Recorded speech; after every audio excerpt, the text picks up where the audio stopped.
One day, there was a giant swell coming into the Long Beach harbor. People were surfing out at the end of the jetty, and I'm like going, well, that's cool. And I'm riding my skimboard on the sand, and I hit a dry spot and I ate shit on the hard sand, and I'm looking at the guys in the water and they might be falling off, but they're not getting hurt by it. And so I told my dad that day, I want to surf, and he goes, well, you're gonna have to make a board.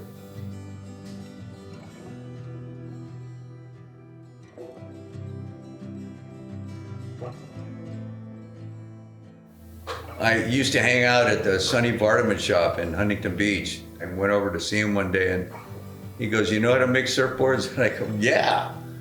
Made one, and he goes, you want a job? Of course. And so he taught me how to laminate. Just started working for all these other people, and I was driving 150 miles a day back and forth, and that lasted a couple of years, and I'm like, nah, I want to do it on my own. So I split.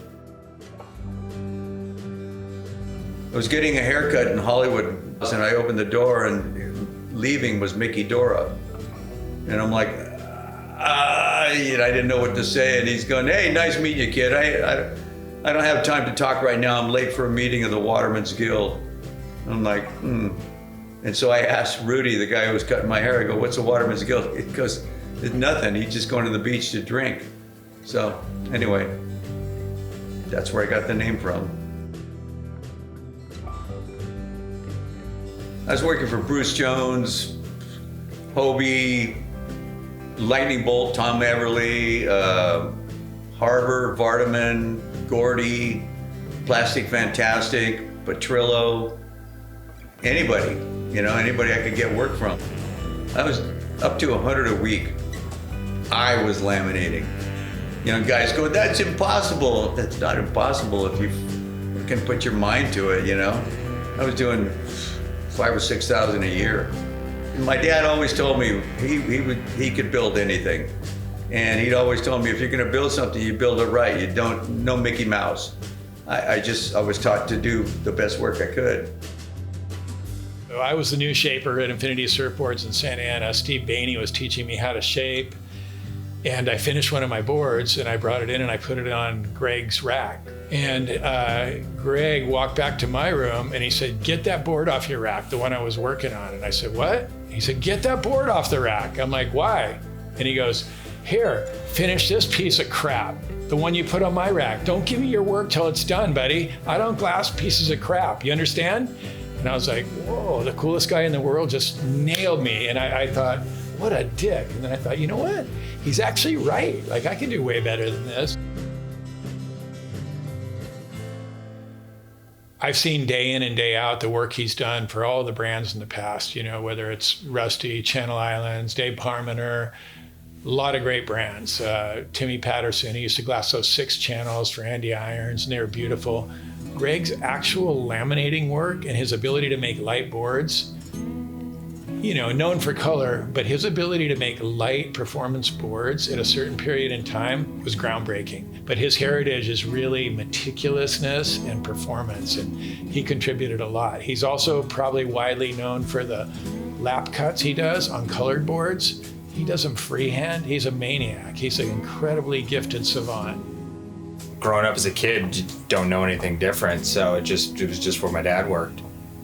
You always think your dad's the best at everything. Your dad's Greg Martz? Yeah, he glassed my board, he's just the best. And it was like, okay, when those stories started coming around when I was like a teenager and stuff, was like, okay, made me notice that it wasn't just another glass shop, it was definitely something special.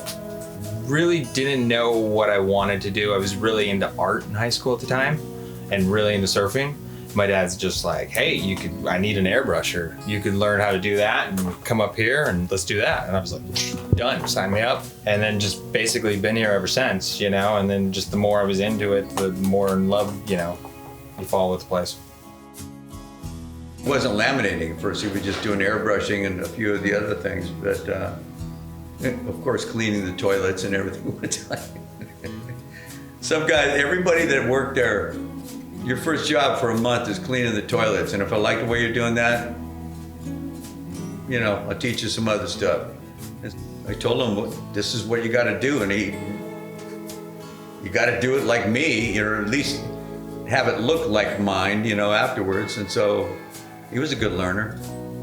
Excellent. I mean, he's way better than me right now. I don't think he's as fast as I was, but.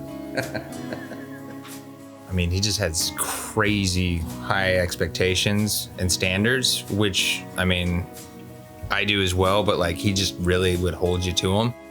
I got no special, I feel like I almost got like harder treatment because I was his son. It got to me at points, but like I look back, I'm super thankful that, he wasn't like soft on me in any way. Might have felt like a lot at times, but it definitely made me way better. I remember him always saying like, oh yeah, you think you're doing a lot? Yeah, you don't even have kids yet. Wait until you have kids. You're not doing shit. Everything gets harder and you can do more. And I just remember him always kind of pushing that, and he was absolutely right.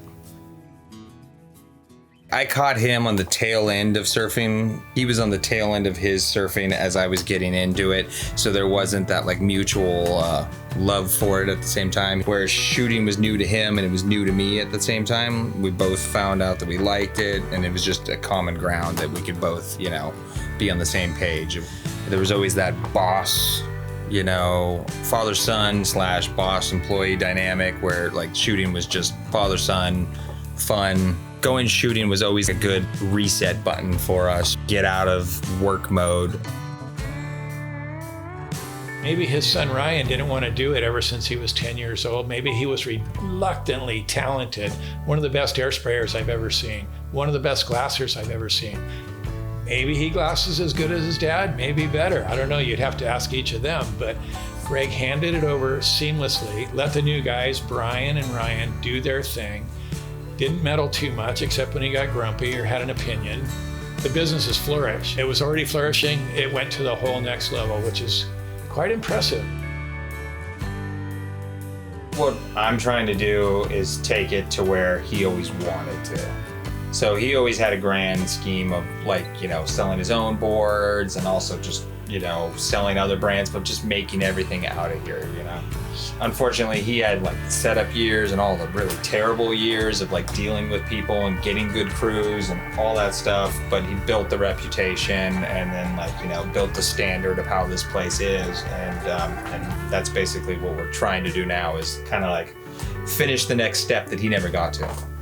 Like, we're just a group of guys who love surfboards, love building surfboards. We've been dedicated our life to it. We come to work, we build surfboards, we build the best surfboards in the world. That's what we do.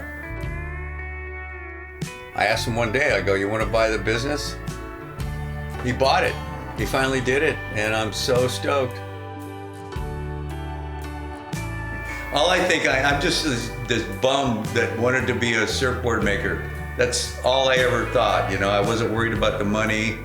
That's all I think I am, But I did good, so, I did something with myself and the business and this.